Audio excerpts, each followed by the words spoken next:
ओम शांति। अॼु जा मावाक्य अव्यक्त फ़रिश्तनि जी सभा 7/76 जा मावाक्य आहिनि।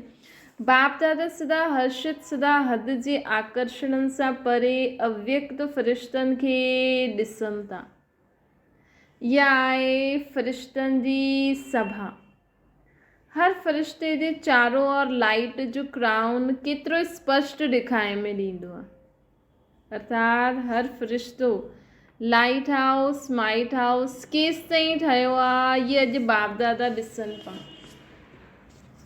कि असां फ़रिश्तनि में केतिरी लाइट अर्थात नॉलेज जी लाइट और शक्तियुनि जी माइट केतिरी आई आहे। जीअं भविष्य स्वर्ग जी दुनिया में सभु देवता कहलाईंदा, वैसे वर्तमान समय संगम युग ते फ़रिश्ते समान सभु ठहींदा, लेकिन नंबरवार।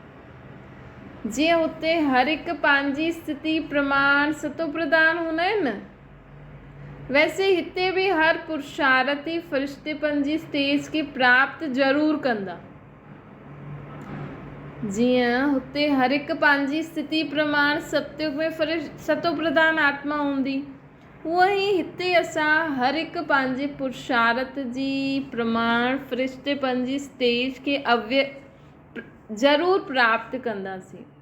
के फ़रिश्ते में ज़्यादा लाइट हूंदी, के में घटि। त अॼु बाप दादा हर हिक जी रिज़ल्ट ॾिसनि पिया कि असां फ़रिश्तनि में केतिरे ज्ञान और शक्ति जी लाइट माइट आई आहे। छो जी हाणे अंतिम रियलाइज़ेशन कोर्स हले थो न, हाणे अंतिम रियलाइज़ेशन कोर्स थो हले। रियलाइज़ेशन कोर्स में हर हिकु पंहिंजे पाण खे केसि ताईं रियलाइज़ थो करे। उन ॾींहुं बाबा चई न, हाणे मां आत्मा आहियां, इहे स्वरूप में अचिणो खपे। असांखे जीअं देह जो परिचय पक्को आहे न, इहे पंहिंजे आत्मिक स्वरूप में टिकण ई ख़ुदि खे रियलाइज़ेशन कोर्स कराइण। बाबा ॾिसनि पिया केतिरो रियलाइज़ेशन कोर्स में हर हिकु पंहिंजे पाण खे केतिरो रियलाइज़ थो करे। त रिज़ल्ट में 2 विशेष ॻाल्हियूं ॾिठी बाबा। उहो कहिड़ी आहे? हर हिकु कंहिं पोज़ीशन ताईं पहुचियो आहे। ऑपोजिशन ज़्यादा आहे अथवा पोज़ीशन जी स्टेज ज़्यादा आहे। अर्थात असां ख़ुदि जी आत्मिक स्थिति में स्थित थी था सघूं या अञा ताईं ऑपोजिशन माया जो व्यर्थ संकल्पन जो अञा ताईं ऑपोजिशन आहे। ॿियो बाबा ॾिठईं कि पुराणी देह पुराणी दुनिया सां स्मृति खे केसि ताईं ट्रांसफ़र कयो आहे। पुराणी देह पुराणी दुनिया खे ॾिसंदे हुए असांजी स्मृति केसि ताईं ट्रांसफ़र थी आहे। साथ साथ ट्रांसफ़र जे आधार सां ट्रांसपेरेंट केतिरा ठहिया आहिनि। चइनी सब्जेक्ट में केसि ताईं प्रैक्टिकल स्वरूप ठहिया आहियो। बाप दादा 3 स्वरूप साकार आकार और निराकार द्वारा जो असां बाप दादा जी पालना वरिती आहे, पढ़ाई पढ़ी आहे, उन जो रिटर्न असां केसि ताईं ॾियूं था। हाणे बाबा असां में प्रैक्टिकल ॾिसणु चाहींदा आहिनि। भई न, कंहिं ॿार खे असां एॾो पढ़ायो लिखायो त उन जो जॾहिं एग्ज़ाम जो ॾींहुं हूंदो आहे, रिज़ल्ट ईंदो आहे, त प्रैक्टिकल पतो लॻंदो आहे न। त हाणे एतिरो बाबा असांखे साकार आकार निराकार रूप में पालना कई, पढ़ाई। हाणे बाबा ॾिसनि था मुंहिंजा ॿारनि में प्रैक्टिकल चेंज केतिरो आयो आहे। अञा ताईं सभु पुरुषार्थ था करूं या असांजो उहो संस्कार ठही वियो आहे। बाबा जी जेकी बि ॻाल्हियूं आहिनि उहे असांजे संस्कार में अची वियूं आहिनि, या अञा ताईं असां पुरुषार्थ ई करूं था, माया जी ऑपोजिशन में असां लड़ूं था कि उहो ऑपोजिशन थी करे असां हुनखे हटाइण जी कोशिशि था करूं। आदि खां हाणे ताईं जो बाप दादा सां वाइदा किया, उन सभिनि वाइदनि खे निभाइण जो स्वरूप केसि ताईं आयो आहे। जेतिरो क़ाइदो ओतिरो फ़ाइदो उठायो आहे। अहिड़ी चेकिंग हर हिकु पंहिंजे पाण कंदा आहियो। चारों ई सब्जेक्ट जी चेकिंग जो सहज साधना असांजी ॻाल्हि महिमा सां सिद्ध थींदो आहे। भई हाणे बाबा चई न 21 जन्मनि जो वरसो था वठूं, त हाणे हिन जन्म में बि असां में उहो परिवर्तन आयो आहे। और चारों ई सब्जेक्ट जी चेकिंग जो सहज साधना असांजी महिमा थींदी।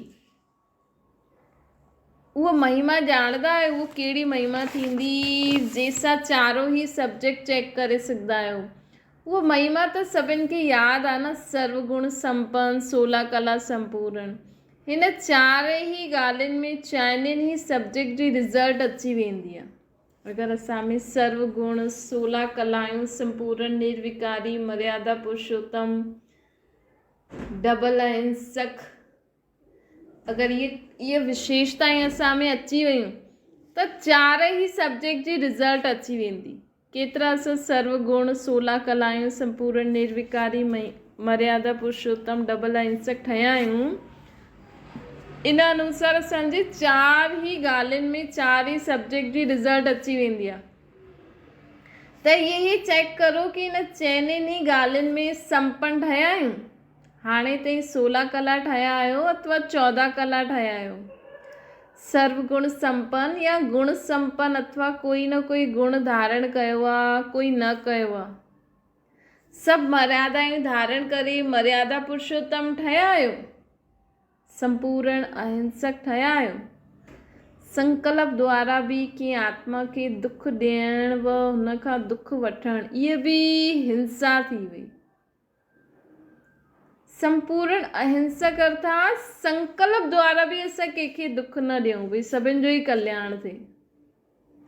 पुरुषोत्तम अर्थात हर संकल्प हर कदम में उत्तम अर्थात श्रेष्ठ, साधारण न हुजे, थोड़ी सी भी लौकिकता नज़र न अचणी खपे असांजे संकल्प बोल कर्म द्वारा।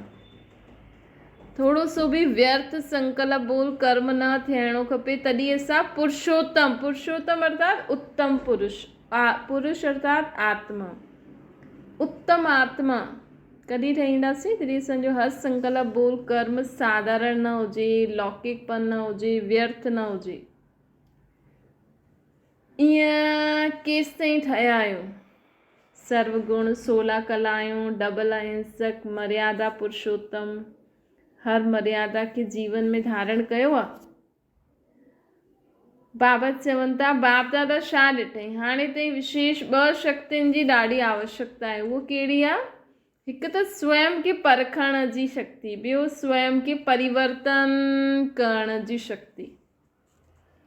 इन ॿिन्हिनि शक्तियुनि जी रिज़ल्ट में जेतिरो तीव्र पुरुषार्थ तीव्र गति सां अॻियां वधणु चाहींदा आहियो, ओतिरो वधी न पाईंदा आहियो। हिन 2 शक्तियुनि जी रिज़ल्ट में जेतिरो तीव्र पुरुषार्थी तीव्र गति सां अॻियां वधणु चाहींदो, ओतिरो वधी नथो सघे। हिन ॿिन्ही शक्तियुनि जी कमी जे कारण ई कोई न कोई रुकावट गति खे तीव्र करणु न ॾींदी आहे। हिकु त असां परखे नथा सघूं, ॿियो ख़ुदि खे परिवर्तन नथा करे सघूं, त तीव्र नथा अॻियां वधी सघूं। बाबा चवनि था ॿिए खे परखण जी गति तीव्र आहे, ॿियनि खे परिवर्तन थियणो खपे, इहे संकल्प भी तीव्र आहे। भई ख़ुदि खे परखी नथा सघनि, ॿियनि खे परखी सघंदा, ॿियनि खे चईंदा तव्हांखे इहे चेंज करिणो आहे। ख़ुदि खे परखी ख़ुदि खे नथा चेंज करे सघनि, त ॿियनि खे परखण जी गति तेज़ आहे, ॿियनि खे परिवर्तन थियणो आहे, इहे संकल्प भी तीव्र आहे। हिन में पहिरियों मां जो पाठ पक्को करो। हिन में हाणे असांजो कहिड़ो पाठ पक्को आहे? पहिरियों तव्हां, लेकिन बाबा चवनि था पहिरियों मां हुजणो खपे, पहिरियों तव्हां न, पहिरियों मां परिवर्तन थियां। जाते पहिरियों तव्हां हुजणो खपे हुते पहिरियों मां अची वेंदो आहे, ऐं जाते पहिरियों मां हुजणो खपे हुते पहिरियों तव्हां अचिणो खपे, तव्हां अची वेंदो आहे। 3 नेत्र जो हर हिक खे वरदान में प्राप्त आहे, उन 3 नेत्र द्वारा जो बाप दादा कार्य ॾिनो अथई, हुनखे कार्य में न लॻाईंदा आहियो। जो असांखे 3 नेत्र बाबा ॾिनो अथई हुनखे कार्य में न लॻाईंदा आहियो। 3 नेत्र ॾिनो आहे रूहनि खे ॾिसण लाइ, रूहानी दुनिया खे ॾिसण लाइ, व नई दुनिया खे ॾिसण लाइ। असांखे 3 नेत्र छो मिलियो आहे? ताकी असां सभिनि खे आत्मिक दृष्टि सां ॾिसूं, परम धाम खे ॾिसूं, नई दुनिया खे ॾिसूं। उन जे बदिले जिस्म खे ॾिसणु, जिस्म दुनिया, जिस्मानी दुनिया खे ॾिसणु, हिन खे चइबो आहे कि यथार्थ रीति कार्य में न लॻाइणु ईंदो आहे। हिन करे हाणे समय जी गति खे ॼाणंदे हुए परिवर्तन शक्ति खे स्वयं प्रति लॻायो। समय जो परिवर्तन न ॾिसो, लेकिन स्वयं खे परिवर्तन करो। हाणे त ॾिसो समय दुनिया में ॾिसो ई था केॾो फास्ट, हाणे त ॾिसो दुनिया जा वाइब्रेशन बि केॾो फास्ट सभु हले थो न। भले असां शांती में घर में वेठा आहियूं, लेकिन वो वायुमंडल में केतिरो शांती ऐं केतिरी फास्टनेस, त असांखे उहा हावी, असांजे मथां हावी न, असां हिकदमि शांत परमधाम निवासी मां आत्मा बाबा खे यादि करे बसि ख़ुदि खे परिवर्तन करण जी लग्न में लॻल रहो। छो जी असां केरु आहियूं? समय जी घड़ी। असां जल्दी जल्दी परिवर्तन थींदासीं त दुनिया बि जल्दी जल्दी परिवर्तन थींदी। समय जो परिवर्तन न ॾिसो, लेकिन स्वयं जो परिवर्तन ॾिसो। समय जे परिवर्तन जो इंतज़ारु ॾाढा कंदा आहियो, स्वयं जे परिवर्तन जे लाइ घटि सोचंदा आहियो। समय जे परिवर्तन जे लाइ सोचंदा आहियो कीअं थियणो खपे। स्वयं रचयिता आहियो, समय रचना आहे न। असां रचयिता परिवर्तन थी वेंदासीं त समय आपे ई अची वेंदो। समय अचे त परिवर्तन न थियूं, असां परिवर्तन थी करे वेही रहूं, समय आपे ई अची वेंदो। रचयिता अर्थात स्वयं जे परिवर्तन सां रचना अर्थात समय खे परिवर्तन थियणो आहे। मां परिवर्तन थी वेंदमि त समय आपे ई परिवर्तन थी वेंदो। परिवर्तन जी आधार मुहूर्त तव्हां आहियो। समय जी समाप्ति अर्थात हिन पुराणी दुनिया जे परिवर्तन जी घड़ी तव्हां आहियो। ॾिसो उन ॾींहुं बि बाबा चई, अॼु बि बाबा असांखे चवनि था कि समय जी समाप्ति हिन पुराणी दुनिया जे परिवर्तन जी घड़ी असां आहियूं। सॼे विश्व जी आत्मायूं तव्हां घड़ियुनि जे मथां नज़र आहे कि कॾहिं इहे घड़ियूं समाप्ति जो समय ॾेखारींदियूं, अर्थात कॾहिं असां सभु परिवर्तन थी वेंदासीं। असांखे मालूम आहे कि असांजी घड़ी में केतिरो वधियो आहे। चेक कयो त बाबा चवनि था ख़ुदि खे चेक करो कि अञा मूं में परिवर्तन करण जी अञा घणी मार्जन रहियल आहे, त ओतिरो टाइम थियो हूंदो। अञा तव्हांजी मालूम आहे तव्हांजी घड़ी में अञा केतिरो टाइम बचियो, अर्थात केतिरो समय लॻाईंदा संपूर्ण ठहिण में। तव्हां ॿुधाइण वारा आहियो या पुछण वारा आहियो? इंतज़ारु आहे छा? समय ॾेखारण वारो, समय ॾेखारण वारनि खे समय जे प्रति हलचल त न आहे? हलचल आहे अथवा अचल आहियो? छा थींदो, कॾहिं थींदो, थींदो या न थींदो?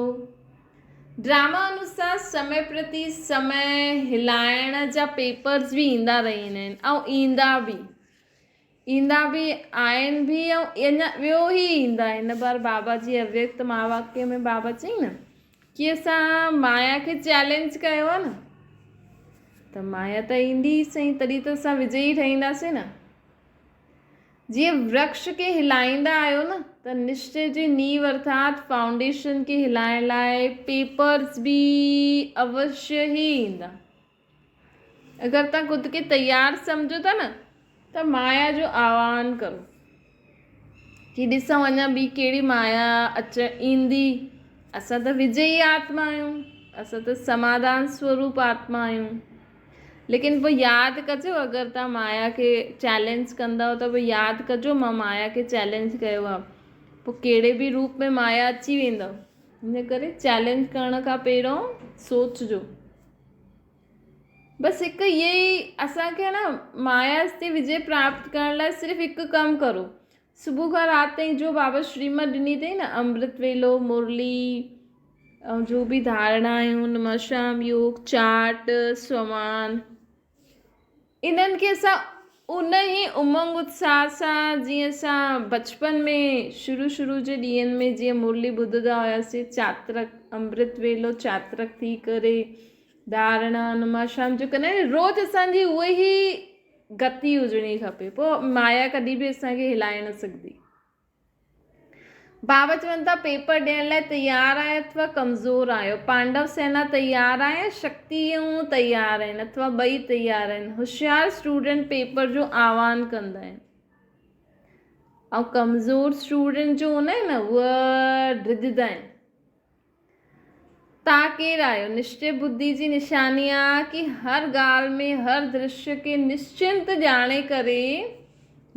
ॼाणे करे सदा निश्चिंत थींदा, निश्चिंत रहंदा।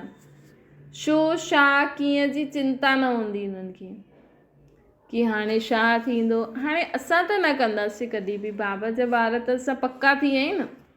कम से कम हाणे त कोई बि ॻाल्हि ईंदी शो शा में न पईंदासीं। हेॾा ॾींहंनि खां पुरुषार्थ कयो आहे त उहो संस्कार त ठही हूंदो कि अञा बि चिंता कंदा आहियो इहो छो थियो, हाणे छा थींदो, पोइ कीअं थींदो। फ़रिश्तेपन जी लास्ट स्टेज जी निशानी आहे सदा शुभ चिंतक ऐं निश्चिंत, सदा शुभ चिंतक ऐं निश्चिंत रहण वारो।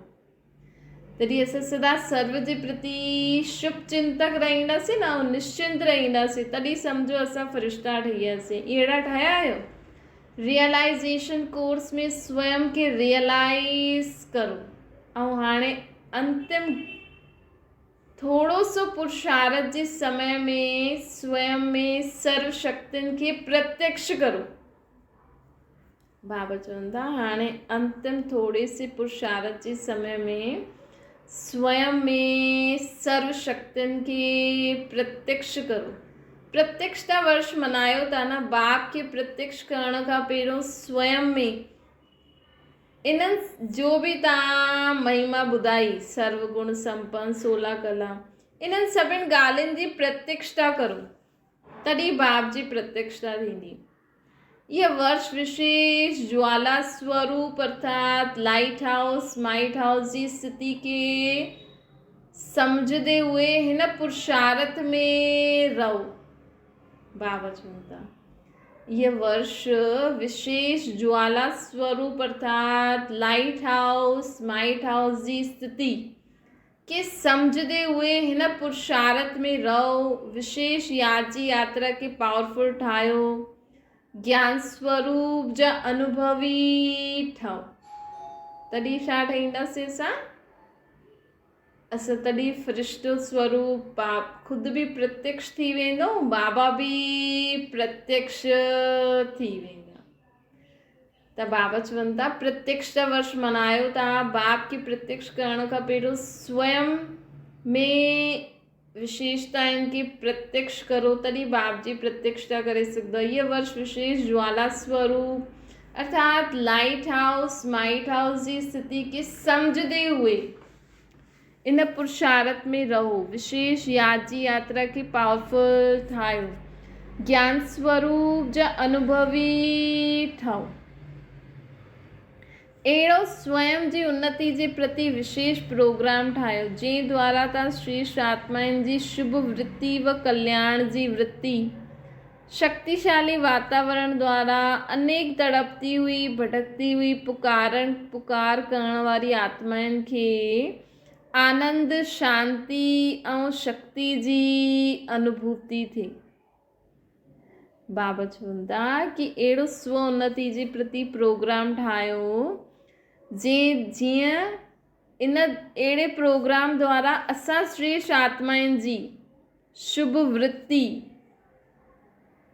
कल्याण जी वृत्ति शक्तिशाली वातावरण द्वारा जॾहिं असां अहिड़ो पुरुषार्थ कंदासीं त अहिड़ो सुठो वातावरण ठही वेंदो ऐं उन वातावरण सां छा थींदो, अनेक तड़पदी हुई भटकदी हुई पुकारण वारी आत्माउनि खे शांति आनंद प्रेम शक्तियुनि जी अनुभूति थींदी।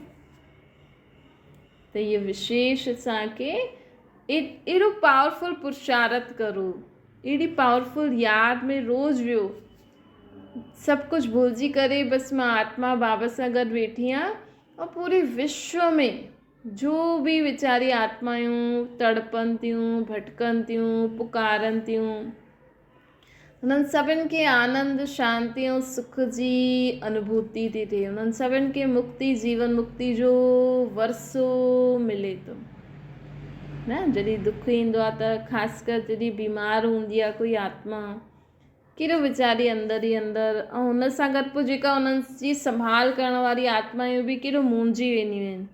न त हुनखे छॾे सघंदियूं आहिनि, न पंहिंजे कम में पूरो ध्यानु ॾेई सघंदियूं आहिनि।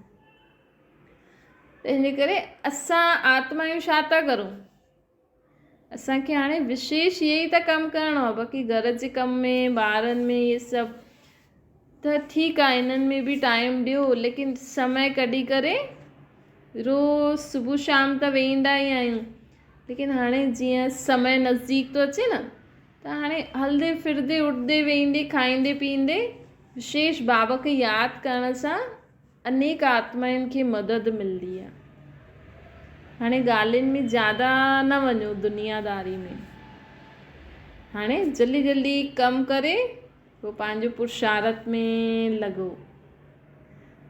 सम्झो हाणे छा करिणो आहे। सिर्फ़ु ॿुधणो न आहे, ॿुधाइणो न आहे, अनुभव करिणो, कराइणो बि आहे।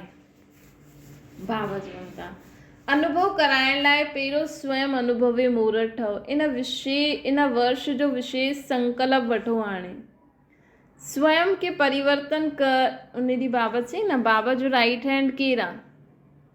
जो विश्व जे कल्याण, विश्व जो उद्धार पंहिंजी ज़िम्मेवारी सम्झे। जीअं तव्हां पंहिंजे घर में ॿारनि जी, घर जी, ॿियनि जी ज़िम्मेवार सम्झंदा आहियो न, इहा मुंहिंजी ज़िम्मेवारी आहे। लेकिन असां त बेहद जा माता पिता आहियूं या हिकु ॿ ॿार जा माउ पीउ आहियो।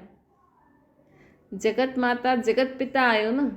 त जीअं पंहिंजे घर जे ॿारनि जी देखभाल करणु ज़िम्मेवारी सम्झंदा आहियो, उन्हनि खे उथाइणु, खाराइणु, रोटी ॾियणु, हाणे हीअ बि ज़िम्मेवारी सम्झो पंहिंजी, कि पूरी विश्व जी आत्माउनि खे लाइट वाइट ॾियणु, इहो उन्हनि खे आत्मिक भोजन ॾियणु, शक्ति ॾियणु, इहा बि तव्हांजी रिस्पॉन्सिबिलिटी आहे न।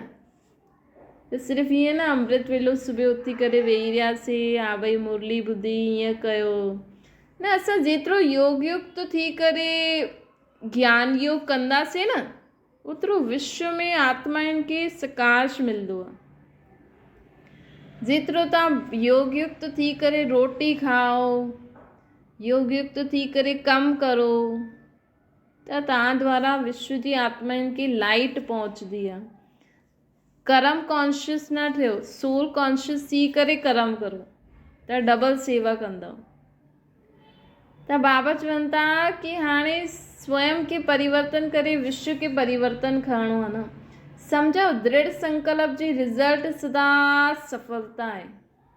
अच्छा, अहिड़ा दृढ़ संकल्प द्वारा सृष्टि जो नव निर्माण करण वारा, पंहिंजी रूहानी वृत्ति सां वायुमंडल के परिवर्तन करण वारा, हर आत्मा के सुख शांति शक्ति जी अंजलि ॾेई करे एवं वरदान ॾेई करे तृप्त आत्मा ठाहिण वारा, हर आत्मा खे सुख शांति व शक्ति जी अंजलि ॾेई करे सिर्फ़ु कुझु न करो, सिर्फ़ु बाबा खे यादि कंदा वञो। आत्माउनि खे पाणे ई मिली वेंदो जेको खपंदो।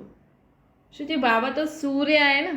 तव्हां ज्ञान सूर्य खे यादि करे कमु था करो त तव्हां द्वारा जीअं आत्मा खे जो खपंदो उहो पाणे ई मिली वेंदो, बाबा ॾेई छॾंदो।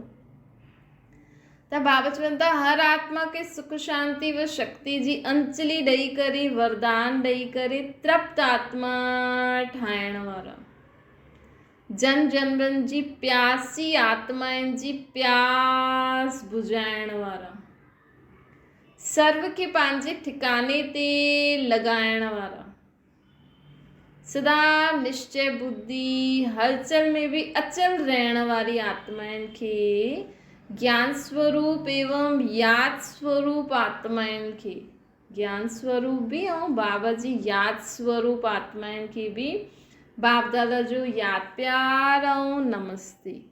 असांजी भी बाप दादा खे याद प्यार ऐं नमस्ते। अच्छा, ओम शांति। बाबा खे यादि करो।